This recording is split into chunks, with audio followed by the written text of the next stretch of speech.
kalau ada kegelisahan ya, ada stres dan ada hal macam-macam yang itu tuh sebenarnya bisa kita cari solusinya. Insya Allah di sore hari ini kita kedatangan pembicara yang sudah ahli di bidangnya. Beliau adalah Mas Wafik Zuhair, ya, sarjana psikologi.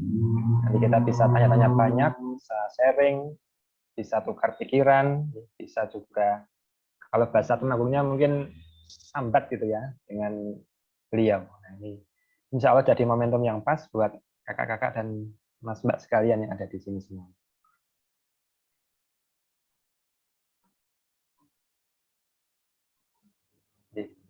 Sepertinya Kak Wafik udah datang ini ya.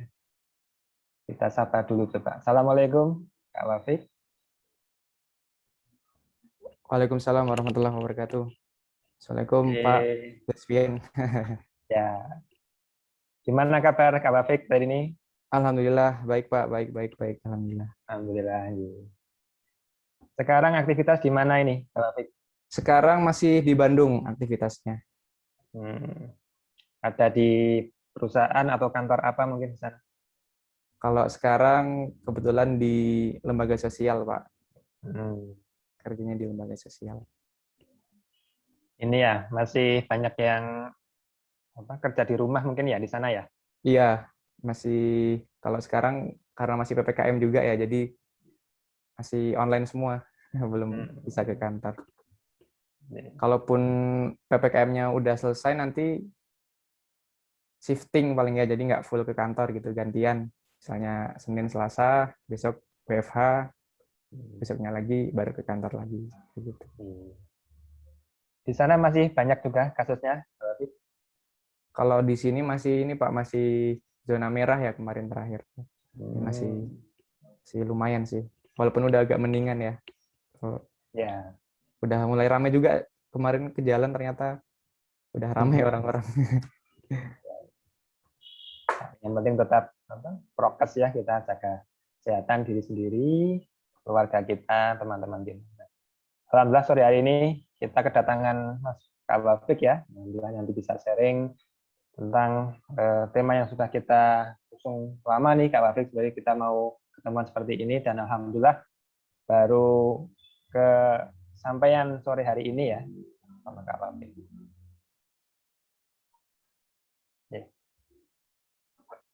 Sambil menunggu teman-teman kita yang lain, jadi insya Allah di sore hari ini kita juga kedatangan teman-teman yang banyak dari Yayasan Daya Muda Indonesia ya, YDMI, satu komunitas yang di situ banyak sekali remaja, banyak sekali generasi milenial yang bergabung di dalamnya dan punya berbagai macam aktivitas.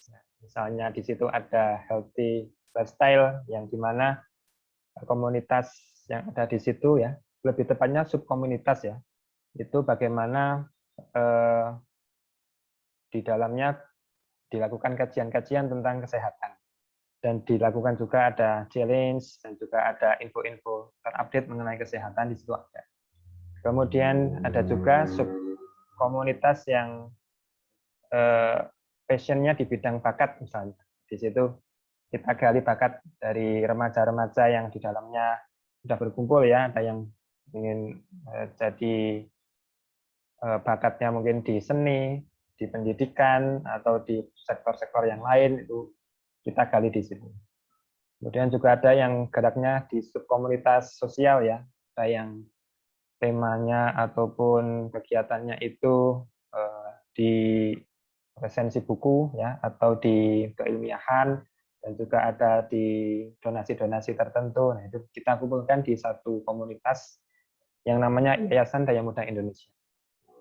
Nah, itu ada di Temanggung, Kak Wafik. Nah, kalau mampir ke Temanggung bisa main-main ke basecamp kami. Siap Pak, siap insya Allah.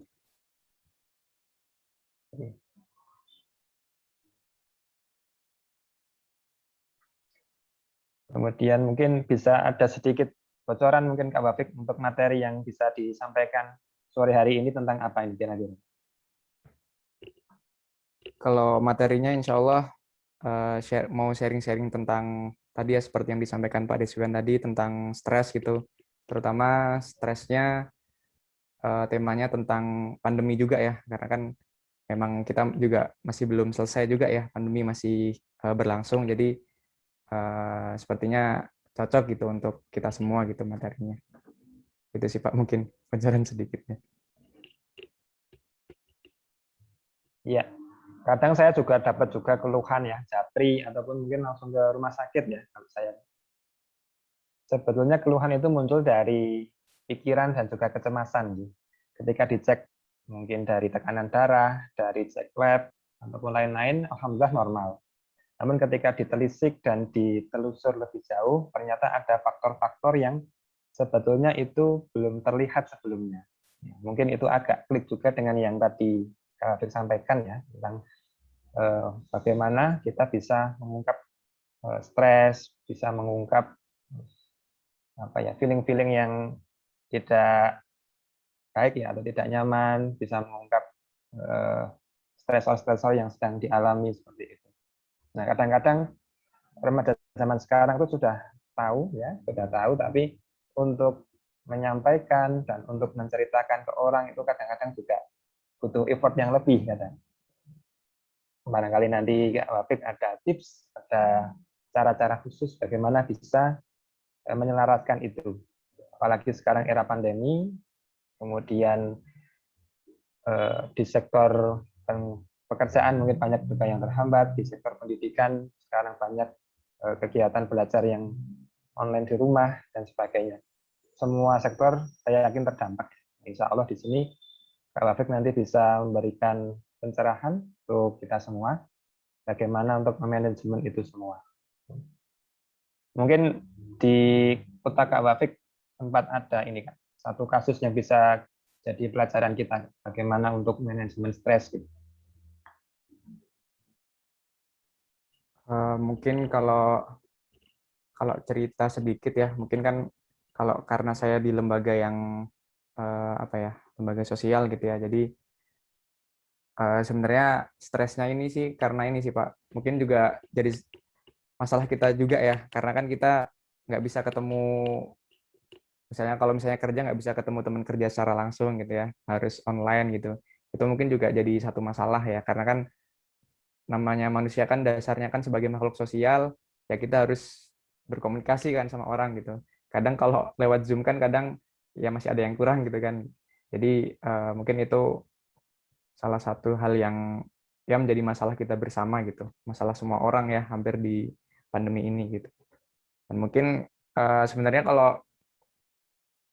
kalau solusinya ya selain ketemu ya, karena kalau misalnya ketemu memang tidak memungkinkan, sebenarnya kan sekarang juga banyak ya, maksudnya kalaupun Zoom masih kurang, itu kan masih banyak cara-cara lain gitu. Kalau kemarin sih teman-teman saya gitu ya, teman-teman kerja itu supaya apa ya, lebih berkesan karena masih muda gitu ya mungkin ya. Jadi kita kemarin sempat nyoba aplikasi yang kita tuh bisa main game tapi bareng-bareng gitu, online gitu. Nah itu menurut saya sangat sangat ini sih Pak, sangat apa ya, sangat bisa gitu untuk membuat kita tuh jadi apa ya, yaitu mungkin kebutuhan sosialnya itu bisa terpenuhi di situ gitu. Karena kan kalau main game kan ya kita sambil main game bisa ngobrol sama orang gitu, sama teman gitu. Dan game-gamenya juga game-game yang sederhana gitu, kayak misalnya tebak gambar kan, yang satu misalnya dia apa ngomong, yang satu harus menebak itu gambar apa, yang satu gambar, yang satu menebak gitu. Jadi ya itu mungkin sederhana, cuman ternyata bisa membuat pikiran kita lebih baik gitu, lebih lebih apa ya, istilahnya lebih bisa terpenuhi lah kebutuhan sosialnya kayak gitu sih Pak. Sebenarnya ide yang bagus juga ya Mas itu ya. Ketika main game terus bisa ngobrol sekalian itu ya. Ada hadiahnya juga mungkin. Kalau kemarin karena kita masih nyoba jadi belum ada hadiahnya sih. Mungkin kayaknya besok mau diterapin pas 17-an ya. Jadi kita lombanya online gitu. Mungkin itu nanti bisa ada hadiahnya. Kalau kemarin kita masih simulasi aja sih, masih nyoba-nyoba. Dan hasilnya juga bagus ya. Iya Pak, betul. Bagus. Hasilnya jadi ya jadi inilah jadi apa ya? Jadi senang gitu kan orang-orang yang ikut juga. Semakin dekat juga kan antar, karena kan kita nggak pernah ketemu juga kan. Jadi kadang jadi apa ya? Kayak aneh gitu kalau ketemu langsung gitu kan. Karena sebelumnya nggak pernah ketemu. Iya sih. Kadang kita pun yang dulu sama tetangga kayak akrab ya, sering ketemu, sering guyon gitu kasaran. Tapi di masa pandemi kadang mengharuskan ada yang sedang isolasi, sedang karantina, ya, sedang ada terapi yang harus dijalankan, itu pun juga berpotensi ya Kak untuk menyebabkan stres gitu ya kalau kita tidak aware ya. Betul, Pak. Betul. Oke, ya. Ya alhamdulillah sudah kumpul beberapa peserta di agenda Zoom online pada sore hari ini.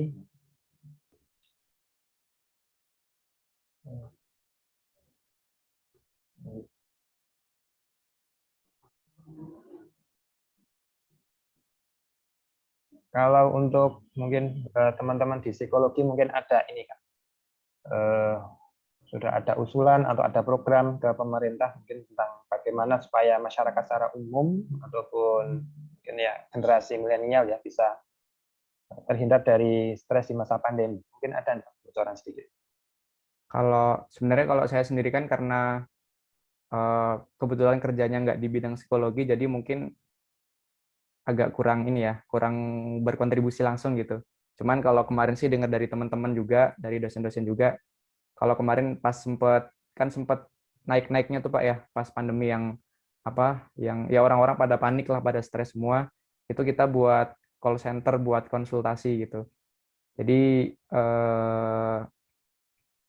kalau misalnya orang-orang yang punya, kadang kan soalnya benar sih kata Pak Deswian tadi ya, jadi memang orang tuh kadang sebenarnya yang membuat dia sakit tuh ya paniknya gitu, cemasnya gitu kan yang buat, maksudnya dia sebenarnya biasa aja, cuman karena misalnya sering lihat berita yang ada hoax-hoax juga gitu kan, jadi misalnya dia sekali bersin langsung, wah ini kayaknya COVID nih gitu kan, atau lain sebagainya. Itu kan sebenarnya cuma di pikiran dia aja gitu. Jadi kemarin sih kalau dengar dari teman-teman, dosen-dosen di kampus juga membuka itu ya, jadi call center gratis buat teman-teman atau orang-orang yang mungkin ingin berkonsultasi kepada ahlinya gitu, butuh bantuan konsultas konseling kayak gitu. Kayak itu sih Pak, mungkin sama psikolog-psikolog gitu. Ya, ya. Tapi memang kalau kita hadapi dari murni medis ya, murni fisik dan murni dari pemeriksaan pasien-pasien umum itu sebetulnya kita juga kewalahan juga di lini depan ya. Tapi kalau ada dukungan dari teman-teman psikologi dan juga dari spiritualnya dikuatkan tuh mungkin juga beda ya nanti untuk hasilnya bisa lebih optimal lah untuk menghadapi pandemi. Baik.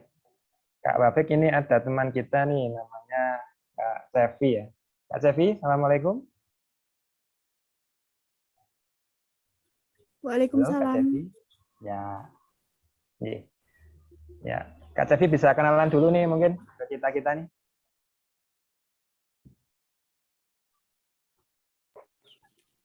Perkenalkan, nama saya Putri Regisa Sevira, kelas 9 dari Duku Jeragan Temarak Temanggung. Oh, gimana? Oh, Terima masih kasih. Temanggung ya, Kak Cevi ya? Iya, Kak. Oke, selamat gabung dengan HLC ya.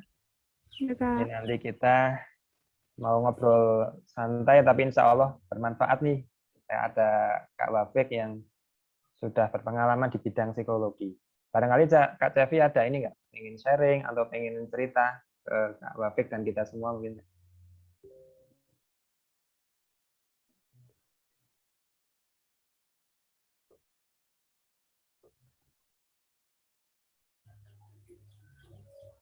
Halo? Iya, Kak. Ada nggak kira-kira yang ingin di-sharingkan gitu? Mungkin. Saya banyak sih sebenarnya sih.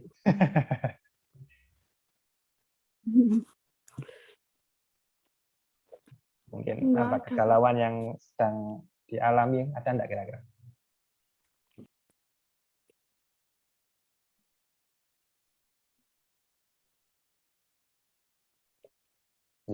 Kalau belum nanti ya, ketika mungkin ada pertanyaan, barangkali bisa disampaikan ke Kak Wafik tentang apapun, mungkin tentang sekolah, tentang mungkin di pertemanan, tentang di komunitas dan sebagainya.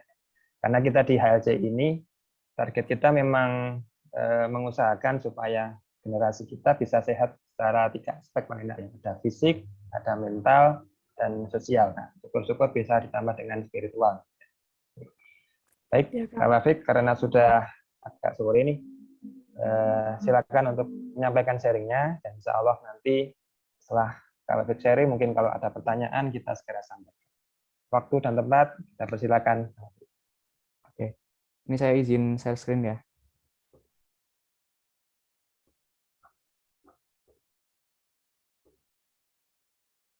Sepertinya masih belum bisa share screen, Pak. Oh ya, siap, sudah.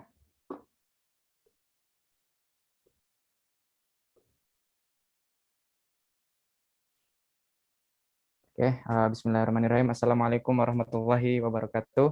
Waalaikumsalam warahmatullahi wabarakatuh. Waalaikumsalam warahmatullahi Alhamdulillah, alhamdulillahalamin. Assalatu wassalamu ala asrofil anbiya'il mursalin wa ala alihi wa ashabihi ajma'in amma ba'du. Alhamdulillah, segala puji bagi Allah yang telah memberikan kita kesempatan, telah memberikan kita kesehatan dan waktu luang gitu ya, sehingga pada sore hari ini insya Allah kita bisa saling sharing gitu ya, saling belajar, berdiskusi tentang ya mungkin topik yang seperti kata Pak Deswan tadi ya, ya semua orang pasti mengalaminya seperti itu. Jadi insya Allah pada sore hari ini kita diskusi santai aja. Jadi misalnya teman-teman nanti ada pertanyaan atau ada yang ingin diceritakan, boleh monggo gitu. Silahkan ceritakan aja gitu. Kemudian mungkin sebelum memulai, mungkin agar lebih afdol gitu ya, mungkin saya mau berkenalan terlebih dahulu gitu ya. Nama saya Wafik Zuhair Muhammad, biasa dipanggil Wafik. Kalau aslinya tuh Temanggung ya, di Maron gitu, kalau teman-teman tahu pasti tahu sih, di Maron, di perumahan Maron Permai gitu rumahnya. Cuman udah 1,5 tahun ini di Bandung, alhamdulillah kerja sudah 1,5 tahun di sini. Kemudian untuk pendidikannya sendiri, SD itu di Temanggung ya, di SDIT Cahaya Insani, kemudian SMP SMA di Klaten, dan S1 psikologinya di Sumbawa, Nusa Tenggara Barat. Jadi memang sejak SMP udah seneng ngerantau gitu ya, sudah seneng udah jauh dari orang tua gitu. Terakhir di Sumbawa itu 4 tahun ya, di sana di Nusa Tenggara Barat. Jadi kalau boleh cerita sedikit, jadi di Nusa Tenggara Barat itu Fakultas Psikologi kampus saya itu satu-satunya Pak Deswian di NTB gitu, di Nusa Tenggara Barat. Jadi kan ternyata kalau misalnya kita boleh cerita gitu ya, ternyata di daerah-daerah di luar Jawa atau mungkin kayak NTT NTB itu ternyata sangat membutuhkan gitu ya, untuk apalagi kayak psikolog-psikolog gitu ya, karena di sana masih belum banyak gitu ya. Kalau di Jawa kan mungkin gampang ya kita cari psikolog gitu ya, mungkin di Temanggung atau di Jogja mungkin banyak. Ternyata di sana orang-orang pun masih belum masih belum terlalu paham gitu ya tentang ilmu psikologi dan lain sebagainya kayak gitu. Padahal kan sebenarnya ini sangat ilmu yang sangat dibutuhkan oleh semua orang, apalagi di zaman sekarang gitu ya. Kemudian untuk riwayat pekerjaan sendiri, saya ke Bandung itu dari Januari 2020 gitu. 2020 keterima, kemudian di Insan Bumi Mandiri ya. Jadi kayak lembaga sosial atau lembaga yayasan filantropi gitu ya. Jadi kita membantu orang-orang di wilayah pedalaman kayak gitu. Kemudian yang di awal tahun ini saya coba nyari tantangan baru gitu ya. Jadi alhamdulillah diamanahi menjadi co-founder di Yayasan Sahabat Pedalaman gitu. Jadi sebenarnya kalau secara pekerjaan itu sebenarnya nggak ada nyambung-nyambungnya ya sama psikologi gitu. Karena kan kalau biasanya lulusan psikologi kerjanya ya jadi HRD gitu ya. Atau teman-teman nanti kalau misalnya mau kuliah di psikologi, ya rata-rata pasti kerjanya kalau nggak HRD ya konsultan gitu ya. Atau nggak mungkin bisa di sekolah-sekolah dan lain sebagainya. Sebenarnya nggak nyambung, cuman memang saya dari dulu ya belajar karena memang ingin gitu ya. Jadi walaupun tidak sesuai pekerjaan ya kadang saya juga masih murojaah gitu ya, masih mengulang-ulang gitu ilmu-ilmu saya di kuliah biar nggak lupa kayak gitu. Nah mungkin kembali ke judul tadi ya,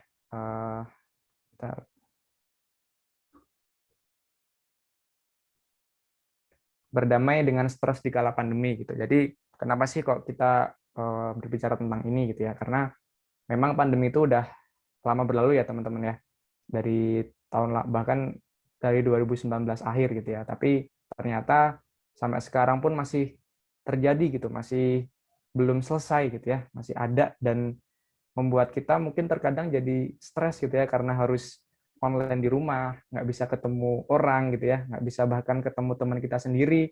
Jadi kadang kita membuat kita tuh kadang ya nggak tahu ya harus ngapain gitu ya, kadang pusing juga gitu ya, kayak stres sendiri dan lain sebagainya.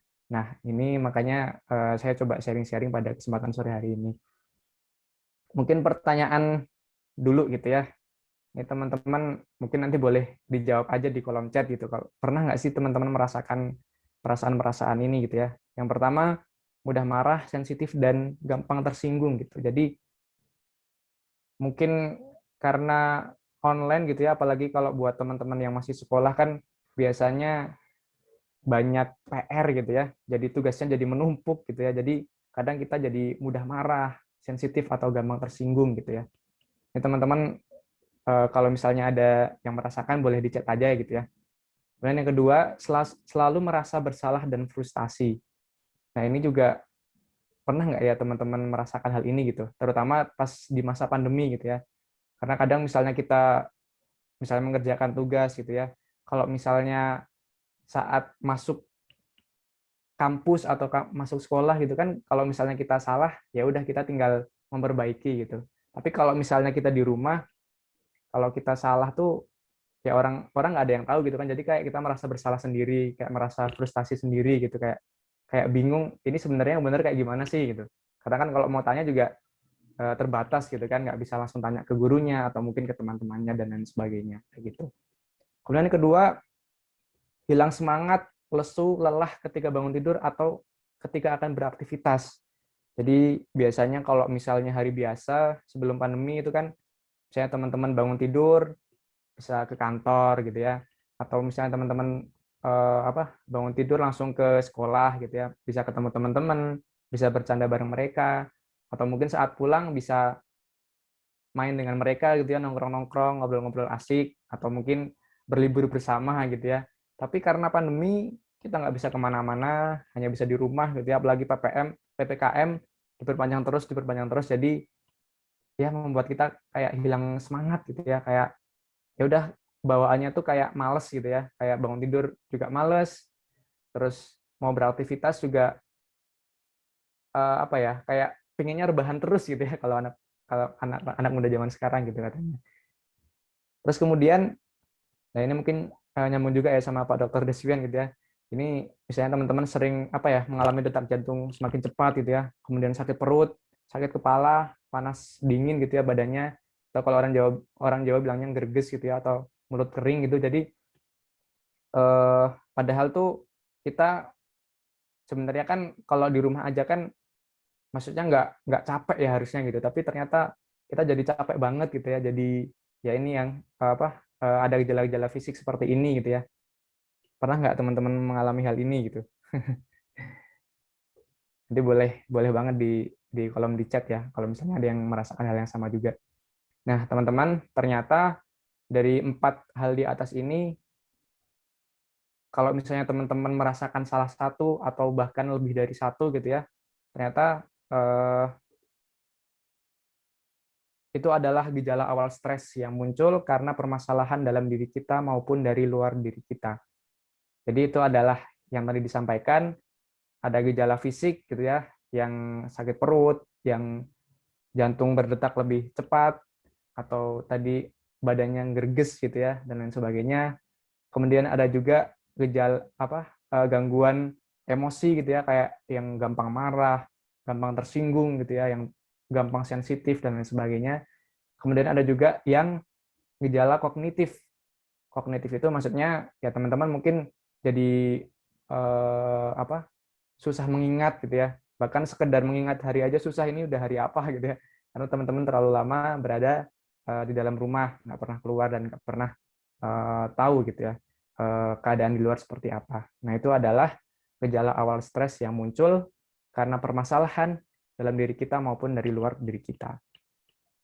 Nah, sebenarnya stres itu apa sih teman-teman gitu ya? Mungkin ini juga pertanyaan banyak orang gitu. Karena kan kadang kita kalau ada masalah sedikit stres gitu ya. Sebenarnya tuh stres tuh apa sih gitu ya?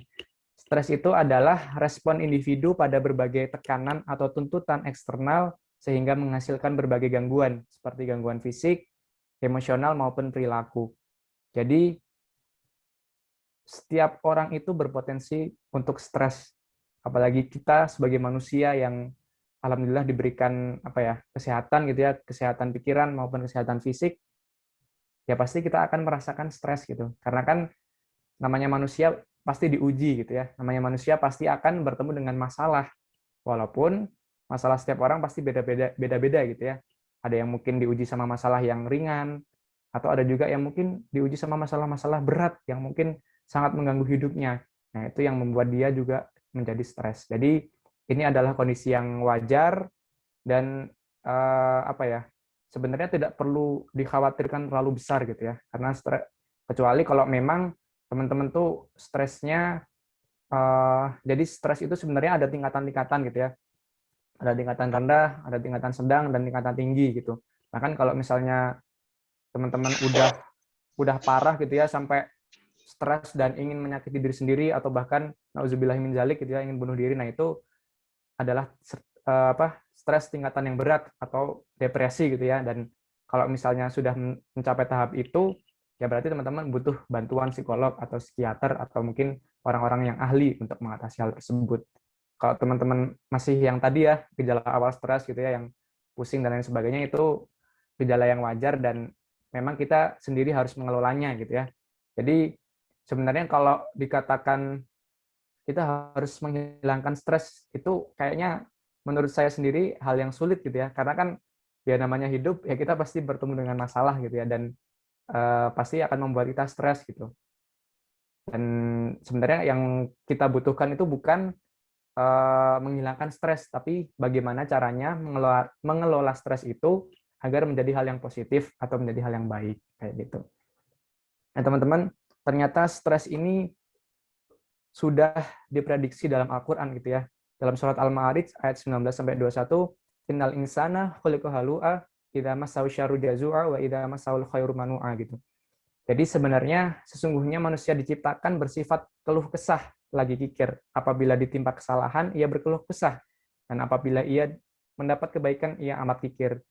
Jadi, kalau tadi kata Pak Dr. Desvian itu sambat gitu ya. Jadi, ternyata memang Al-Quran itu sudah memprediksi bahwa sifat dasar manusia itu salah satunya adalah sambat gitu ya, atau mudah berkeluh kesah gitu. Dikit-dikit misalnya ada sesuatu, misalnya guru memberi kita PR yang banyak, wah langsung sambat gitu ya. Misalnya ada bos memberikan banyak pekerjaan yang harus diselesaikan, jadi sambat gitu ya karyawannya dan lain sebagainya. Nah, ternyata memang Al-Qur'an sudah memprediksi bahwa memang sifat asli manusia adalah mereka adalah orang-orang yang pandai berkeluh kesah gitu ya, yang sering berkeluh kesah. Kemudian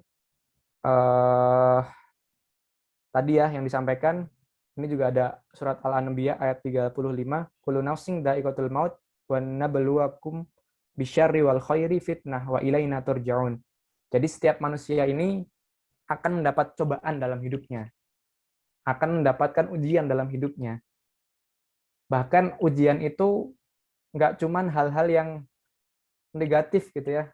Bahkan cobaan seperti mendapatkan harta yang berlimpah, atau misalnya kita diberikan kekuasaan, itu ternyata juga merupakan cobaan gitu. Kita tentu ingat gitu ya bagaimana Raja Fir'aun dengan kekuasaannya yang luar biasa, ternyata ya dia nggak bisa beriman kepada Allah gitu ya, tetap nggak bisa beriman kepada Allah dan mati dalam keadaan kafir. Nah, mungkin teman-teman juga tahu cerita tentang Korun gitu ya, bagaimana dia yang sebelumnya nggak punya apa-apa, terus kemudian Allah memberinya harta yang berlimpah, dia jadi orang kaya gitu ya, bahkan hartanya sampai dimasukkan ke dalam gudang-gudang yang kuncinya banyak sekali jumlahnya, dan ternyata itu juga tidak membuatnya bisa beriman kepada Allah gitu ya, bahkan akhirnya mati dalam keadaan ya nauzubillah min dzalik gitu ya, kufur kepada Allah gitu ya, menganggap ya hartanya tuh dari usahaku gitu ya, bukan dari usaha Tuhan, bukan dari Tuhanku, seperti itu. Jadi semoga kita dijauhkan ya dari orang-orang yang seperti itu kayak gitu. Kemudian ada lagi yang terakhir dari Al-Baqarah, Quran surat Al-Baqarah ayat 155, walanabluwannakum bisyai'im minal khaufi wal ju'i wa naqsim minal amwali wal anfusi was samarat wa basyiris sabirin. Jadi kami pasti akan menguji kamu dengan sedikit ketakutan, kelaparan, kekurangan harta, jiwa, dan buah-buahan.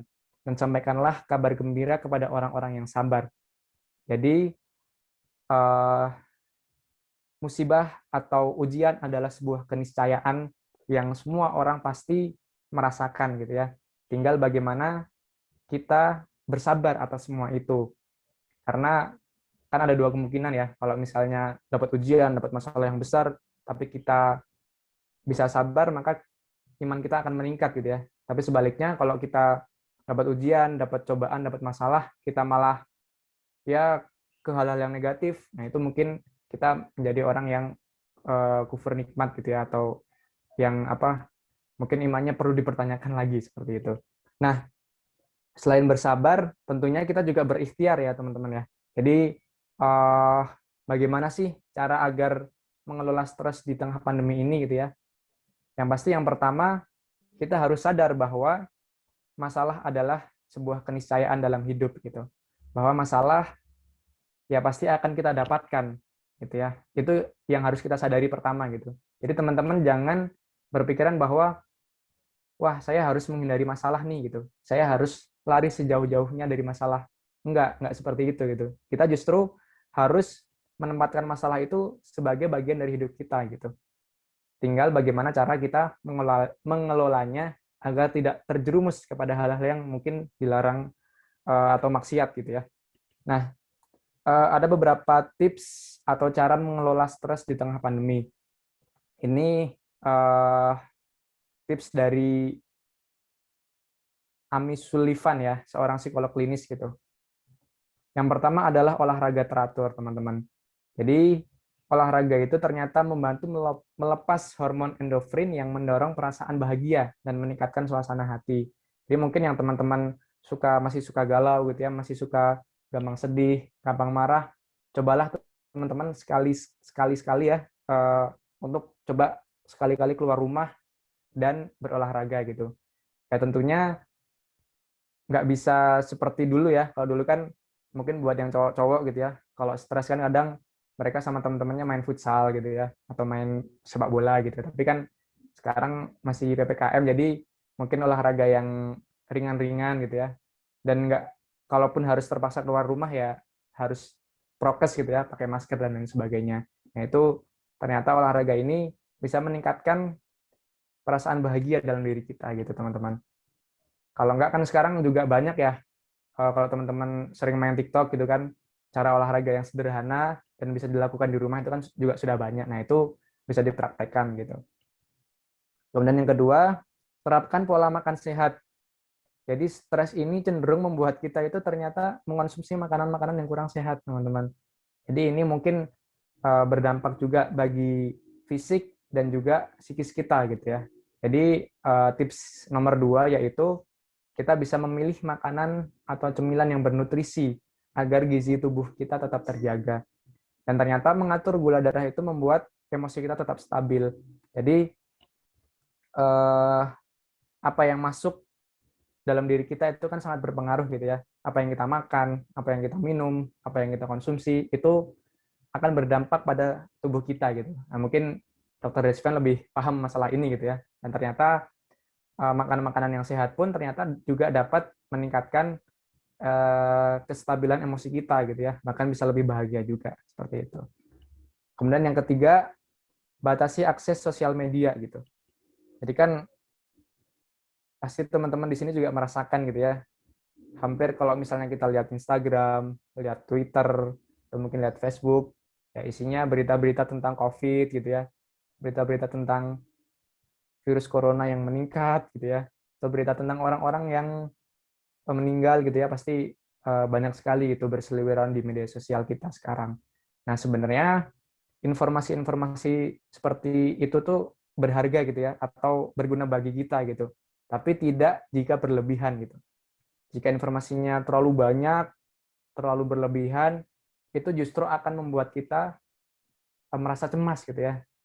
Justru akan membuat kita merasa khawatir dan mungkin panik gitu ya. Dan rasa panik itu biasanya sangat berbahaya gitu ya. Malah kita jadi melakukan keputusan-keputusan yang tidak seharusnya gitu ya. Misalnya kemarin kan kekurangan oksigen gitu ya. Kan banyak tuh kemarin sempat rame ya, kekurangan oksigen. Makanya orang langsung jualan tuh di media sosial, jualannya langsung wah dimahalin gitu ya. Misalnya 10 juta gitu satu tabung oksigen, padahal biasanya ratusan ribu. Nah, itu kan dampak buruk dampak buruk dari terlalu banyak mengakses media sosial. Jadi teman-teman bisa mengambil jeda untuk mengistirahatkan fisik dan pikiran. Jadi coba ditaruh dulu HP-nya, ditutup dulu laptopnya, coba baca buku, atau misalnya teman-teman yang sudah berkeluarga bisa ngobrol sama teman-temannya gitu ya, bisa keluarganya maaf, bisa ngobrol sama anak-anaknya, istrinya gitu ya, atau teman-teman yang belum berkeluarga mungkin bisa ngobrol dengan orang tuanya, kakak adiknya gitu ya di rumah. Itu juga bisa membuat kondisi fisik dan psikis kita lebih stabil gitu ya. Jadi mengurangi stres kayak gitu. Kemudian tips nomor 4 adalah tetap terhubung dengan orang lain. Nah, ini mungkin tadi sudah sedikit dibahas di awal gitu ya. Ternyata kita sebagai makhluk sosial ya kita butuh untuk berbicara dengan orang lain gitu ya. Kita butuh untuk mengemukakan atau membagikan perasaan kita kepada orang lain kayak gitu ya. Jadi sebisa mungkin teman-teman harus tetap terhubung sama teman-teman sama orang lain gitu ya. Kan sekarang juga udah banyak ya pakai Zoom, pakai Google Meet, atau mungkin juga bisa teleponan gitu ya. Telepon juga sekarang bisa video call bareng-bareng gitu kan. Misalnya teman-teman punya satu grup tongkrongan gitu ya. Nah, mungkin bisa telepon bareng-bareng gitu kan di tentukan satu waktu, ya ngobrol aja gitu ya.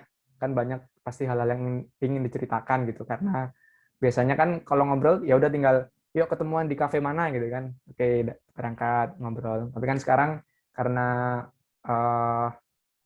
PPKM ya nggak bisa kayak gitu. Jadi sebisa mungkin teman-teman tetap terhubung dengan orang lain kayak gitu. Dan ini juga dari dokter Ami Sullivan tadi ya. Ternyata ketakutan dan isolasi dapat menyebabkan depresi dan kecemasan. Nah, ternyata kalau kita terlalu lama di rumah, nggak bisa kemana-mana itu bisa menjadikan salah satu penyebab dari depresi dan kecemasan, teman-teman. Jadi, sebisa mungkin usahakan untuk berkomunikasi dengan orang lain, kayak gitu. Kemudian yang kelima adalah tidur yang cukup. Ya, ini mungkin hal yang sederhana ya, tapi ternyata sangat-sangat berdampak besar gitu dalam hidup kita. Kurang tidur itu membuat kita semakin stres gitu ya. Jadi orang-orang yang suka begadang, orang-orang yang suka tidur malam gitu ya, atau bahkan insomnia tidak bisa tidur, itu sebenarnya bisa menyebabkan dia jadi stres kayak gitu. Pikirannya jadi jadi tidak tenang gitu ya. Karena kan pikirannya harus dipaksa sementara tubuhnya sudah butuh istirahat kayak gitu. Maka tips nomor 5 atau tips yang terakhir, teman-teman bisa memastikan agar pola tidur terjaga dengan baik untuk membantu kita tetap fokus pada pekerjaan dan emosi tetap stabil. Jadi kalau yang biasanya tidur malam gitu ya, jam 1 atau mungkin jam 3 atau jam 2 gitu ya, teman-teman bisa mengurangi itu dan bisa memulai untuk tidur yang lebih baik gitu ya. Misalnya habis Isya gitu ya. Kalau sunnah Rasul itu kan habis Isya sudah tidur gitu ya. Atau mungkin jam 10 dan jam 11 dan lain sebagainya kayak gitu. Kalau saya sendiri sih biasanya kalau misalnya ada kerjaan gitu ya, saya memilih untuk nggak begadang gitu.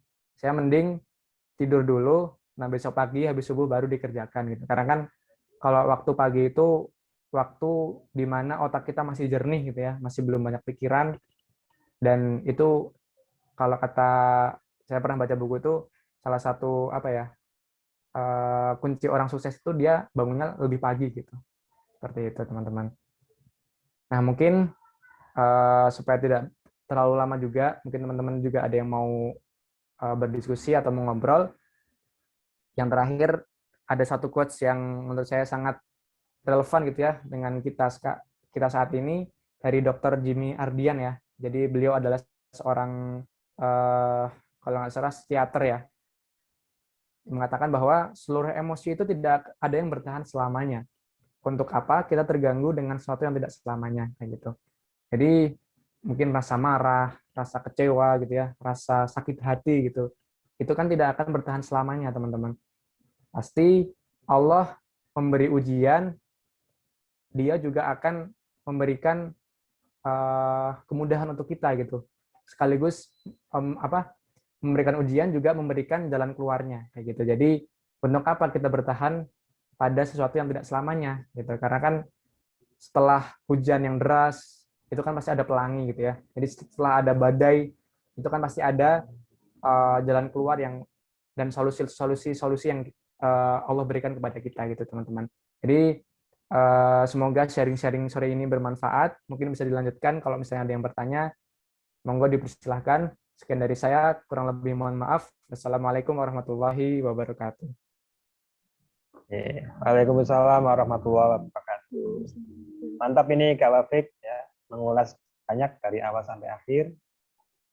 Ngomong-ngomong, Dr. Jimmy Adrian itu juga kemarin jadi kakak tingkat saya Kak di UNS ya, dia ya. Sedang menempuh pendidikan dokter spesialis kedokteran jiwa.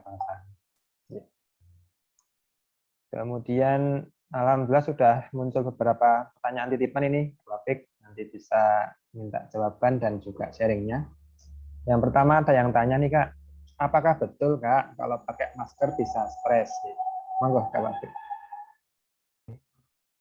Ini pertanyaan yang cukup menarik gitu ya. Apakah betul Kak kalau pakai masker bisa stres gitu ya? Sebenarnya nggak cuman pakai masker aja gitu ya. Mungkin karena kan kalau misalnya pandemi kan banyak kebiasaan-kebiasaan baru dalam hidup kita gitu ya. Dari yang sebelumnya tinggal keluar aja, sekarang keluar harus pakai masker, sekarang keluar harus bawa hand sanitizer gitu ya, harus rajin cuci tangan dan lain sebagainya. Sebenarnya kalau pikiran itu sebenarnya muncul dari pikiran kita gitu ya. Mungkin teman-teman sering mendengar gitu ya, atau mungkin sering melihat misalnya tentang konspirasi gitu ya, misalnya tentang masker ini atau lain sebagainya. Sebenarnya itu cuman berasal dari pikiran aja sih gitu. Jadi sebenarnya itu bisa dihilangkan gitu ya dengan kita membaca berita-berita yang baik, dengan kita membaca berita-berita yang positif. Itu sebenarnya itu bisa menjadi salah satu alternatif gitu ya untuk itu gitu. Ya, apakah betul Kak kalau pakai masker bisa stres? Ya bisa, kalau misalnya teman-teman mikir pakai masker itu jadi stres, ya teman-teman pasti akan termindset bahwa kalau pakai masker itu akan stres kayak gitu sih sebenarnya. Jadi ya kalau misalnya pingin enggak, ya bisa dibuang-buang jauh pikiran itu gitu ya.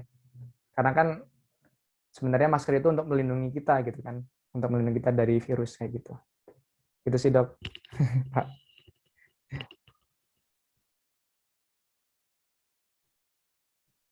Ya. Oke, jadi sebenarnya nggak masalah ya Kak ya, kita pakai masker kapanpun dimanapun ya. Betul, nggak masalah. Oke, baik. Selanjutnya ini ada juga pertanyaan Kak. Saya masih belum lancar baca Quran Kak. Bagaimana caranya biar bisa terhindar dari stres, tapi saya belum lancar baca Quran. Ini mungkin teman kita yang Muslim ini Kak Wafik. Mohon sharingnya nih Kak Wafik. Oke, siap. Ini juga cukup menarik ya pertanyaannya. Masih belum lancar baca Quran, gimana caranya? Mungkin berarti teman kita ini ya menjadikan Al-Quran ini sebagai rilis stresnya ya, maksudnya sebagai pengobat gitu ya, mungkin mengobati rasa stresnya kayak gitu. Tapi bagaimana kalau belum lancar baca Quran gitu? Kan sebenarnya kalau kita belajar Al-Quran itu kan kalau salah satu hadis yang saya tahu itu kan, kita membaca Al-Quran itu akan mendapatkan pahala bukan satu kalimat gitu, atau bukan satu kata, tapi satu huruf gitu ya. Misalnya alif lam mim itu kan bukan satu kata gitu, tapi kita mendapat pahala jadi alif lam mim. Jadi cuman baca alif lam mim aja dapat 3 pahala gitu ya. Belum lagi kalau misalnya kita baca Al-Fatihah aja, itu kan hurufnya ada banyak gitu. Jadi insya Allah banyak pahala gitu. Dan bahkan kalaupun kita masih terbata-bata gitu ya, kita masih belum lancar, itu bahkan tetap dapat pahala dan berkali lipat gitu pahalanya gitu. Jadi kalau Allah aja yang ngasih pahala itu nggak masalah gitu ya, dengan bacaan kita yang masih terbata-bata, nah apalagi yang kita khawatirkan kayak gitu kan. Kan mudahnya seperti itu. Jadi Al-Quran itu ya dibaca aja terus gitu ya, dibaca terus itu kan sebenarnya kita baca juga melatih agar kita lebih lancar kan kayak gitu sih Pak mungkin. Iya. Jadi jangan sampai putus asa ya Kak, kalau nggak bisa Iya baca Quran, pokok baca aja gitu ya. betul. Karena insya Allah satu huruf pun juga bermanfaat. Pertanyaan lagi nih, kayaknya agak seru juga nih Kak Wafik. Banyak ya. Waduh, Saya sering gimana? dapat berita, tapi nggak tahu itu hoax apa bukan Kak. Gimana caranya biar nggak stres pas baca berita ya Kak? Silakan Kak Oke. Wafik. Oke. Jadi memang kalau hoax ini agak apa ya? Sekarang kan berita tuh mungkin agak bias ya. Maksudnya agak kita mungkin susah membedakan gitu ya antara berita hoax atau berita benar gitu. Jadi kadang kita juga nggak disaring nih gitu. Kadang ada yang ada berita yang wah kayaknya ini bener nih gitu karena mungkin ada sumbernya dan lain sebagainya. Tapi ternyata itu hoax gitu kan. Ternyata itu nggak beneran kayak gitu. Jadi ya mungkin sebagai generasi milenials juga, jadi teman-teman mungkin bisa lebih bijaksana gitu ya dalam memilih berita yang teman-teman baca gitu. Kalau saya sih biasanya lihat dulu nih sumbernya. Kalaupun kita masih belum yakin dengan sumbernya, kita cari sendiri di Google gitu. Misalnya teman-teman berita tentang tadi ya, misalnya eh, pakai masker itu bisa menyebabkan apa misalnya apa gitu ya. Nah, teman-teman cari juga nih di apa namanya? Diverifikasi lagi gitu ya, divalidasi lagi di Google atau mungkin bisa nyari-nyari tanya-tanya nih misalnya tentang kesehatan bisa tanya-tanya ke orang yang ahli misalnya Dokter Desvian kayak gitu kan dan lain sebagainya. Jadi daripada teman-teman pusing itu hoax atau enggak bisa diverifikasi atau ditanyakan kepada yang ahli. Gitu sih, Pak. Semoga membantu. Saya juga sering dapat japri ini Kak, Wafik ya sedikit sharing. Jadi sampai-sampai ada yang tanya tentang diet, diet yang kira-kira itu mah justru membahayakan tubuh ya, karena kan tubuh juga butuh energi, butuh sumber tenaga ya. Namun ada yang diet sampai dia itu turun berat badannya benar-benar drastis dan sampai berpengaruh pada psikisnya. Jadi setuju sama Kak Wafik, memang kita harus lebih cerdas, lebih teliti ya ketika dapat berita. Terima kasih Kak Wafik. Siap. Pertanyaan lagi dari Kak Sevi. Kak Sevi ya. Saya sering susah tidur, Kak. Tips biar kita bisa tidur secara teratur gimana ya, Kak? Silakan. Oke. Ini sebenarnya pengen tanya lagi nih, maksudnya susah tidurnya tuh karena apa ya gitu? Boleh nggak boleh tahu nggak gitu? Kira-kira susah tidurnya itu karena apa gitu? Mungkin Kak Sevi bisa langsung tanya. Silakan.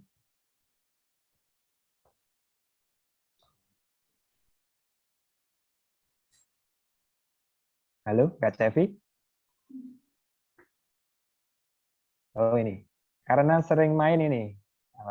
Oh, ini main maksudnya main keluar atau main game? Kira-kira main apa ini?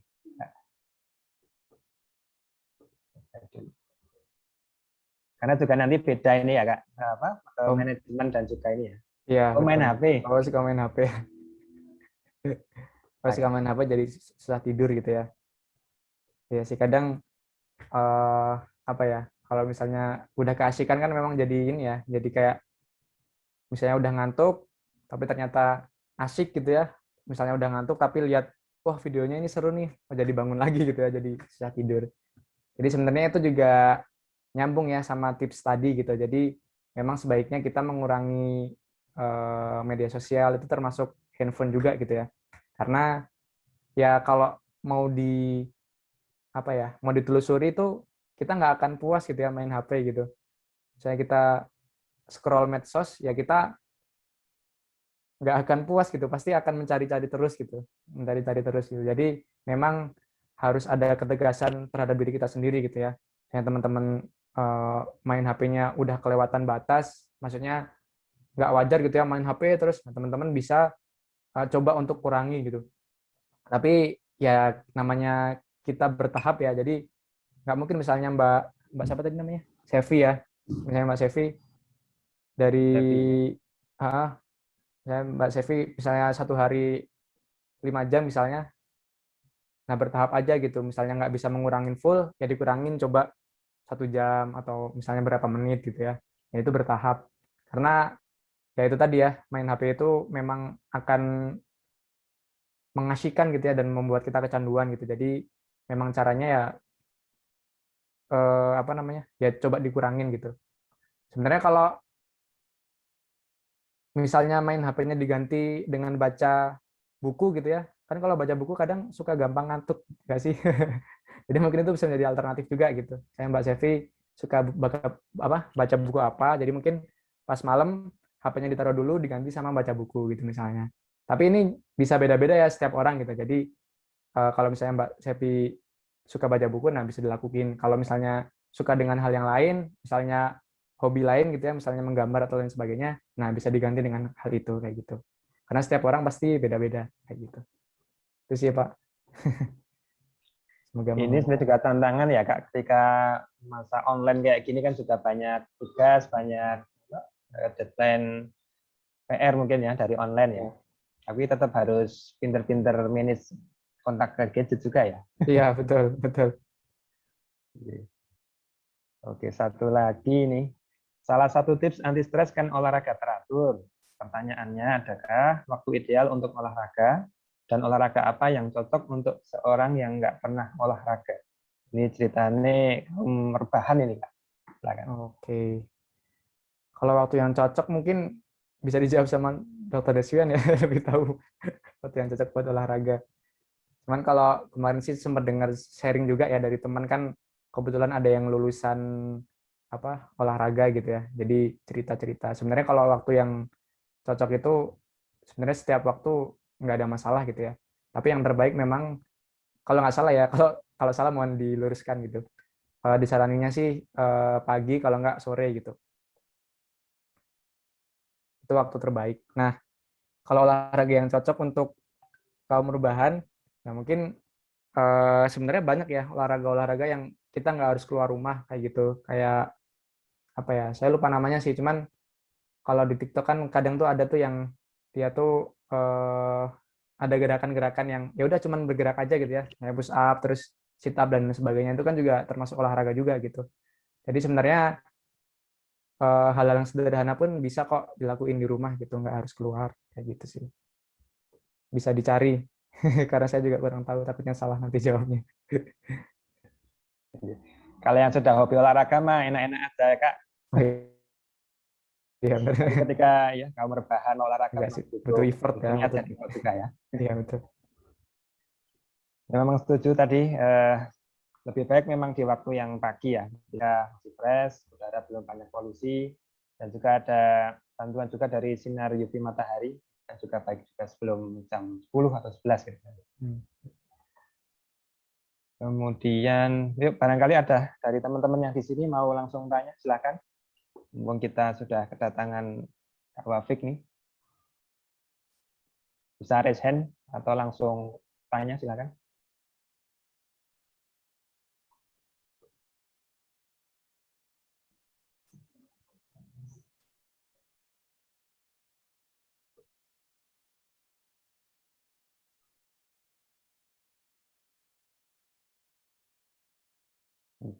Kayaknya belum ya. Oke. Nanti kalau misalnya kita ada pengen sharing, bisa kita kontak lagi ya Kak Wafik ya. Sangat boleh Pak. Ya, Insya Allah. sekali. Nah, insya Allah Kak Wafik ini kan orang Temanggung, tapi sementara bukan di Temanggung ya sekarang ya. Iya. Insya Masih. Allah bisa silaturahim. Silaturahim. Ya. Insya Allah, insya Allah. Baik, untuk sementara memang nggak ada pertanyaan lagi nih Kak Wafik. Mungkin langsung sekalian closing statement dan juga nasihat apa yang bisa disampaikan pada kita semua. Silakan. Oke. Mungkin closing statement sebenarnya tadi udah di akhir ya. Mungkin pesan aja buat teman-teman. Tapi kalau boleh tahu Pak, di sini kebanyakan masih SMA atau udah berkeluarga ya? Kebanyakan masih SMA, ada kuliah ada sih. Kalau masih kuliah dan Ya. SMA ya, oke. Mungkin pesan buat teman-teman ya, apa ya? Ya mungkin sebenarnya kalau pandemi ini kan salah satu bukan musibah sih, salah satu hal yang mungkin nggak ada orang yang prediksi gitu ya. Dan mungkin teman-teman kalau misalnya teman-teman nggak bisa survive gitu ya, nggak bisa beradaptasi, ya mungkin teman-teman akan jadi orang-orang yang kurang produktif gitu ya. Soalnya kan ya kayak tadi ya, suka rebahan dan lain sebagainya. Tapi sebenarnya pandemi ini juga bisa jadi peluang gitu ya bagi teman-teman yang memang bisa melihat ini sebagai sebuah peluang gitu. Kita kan kalau pandemi kan jadi banyak waktu luang gitu ya.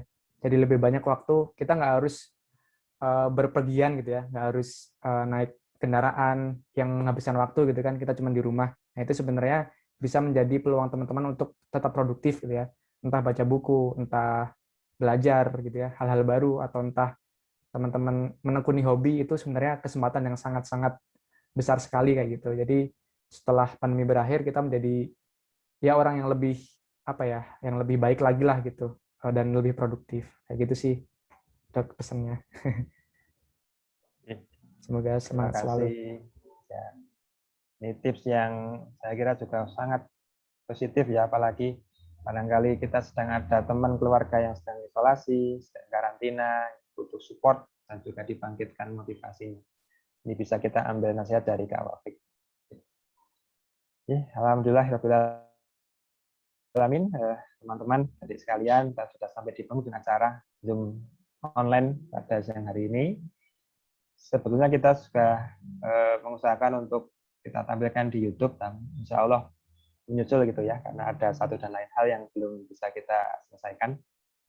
Terima kasih kepada Kak Wafik Zuhair, sarjana psikologi, yang sudah meluangkan waktunya untuk sharing dengan kita di Healthy Lifestyle Community IDM ini.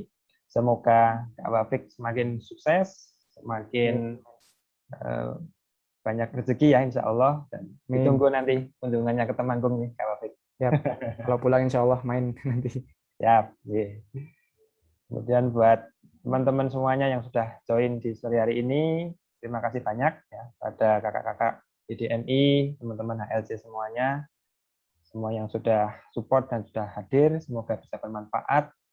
Dan jangan lupa tadi nasihatnya Kak Wafik ya, untuk senantiasa menjaga kekuatan rohani kita, senantiasa menjaga kesehatan batin kita, agar nanti bisa menjadi orang-orang yang bisa survive di masa pandemi terutama. Baik, nantikan terus agenda-agenda HLC, pantengin terus di akun YouTube kami, IG kami. Kalau ada info terbaru nanti kita akan segera sampaikan. Baik, teman-teman sekalian, kita tutup acara Zoom pada sore hari ini dengan baca hamdalah bersama-sama. Alhamdulillahirabbil alamin, dan doa kafaratul majlis. Subhanakallahumma wa bihamdika asyhadu an la ilaha illa anta astaghfiruka wa atubu ilaik. Saya selaku MC, mohon maaf apabila banyak kesalahan. Saya tutup. Assalamualaikum warahmatullahi wabarakatuh. Waalaikumsalam warahmatullahi wabarakatuh. Terima kasih teman-teman. Terima kasih. Sukses semuanya.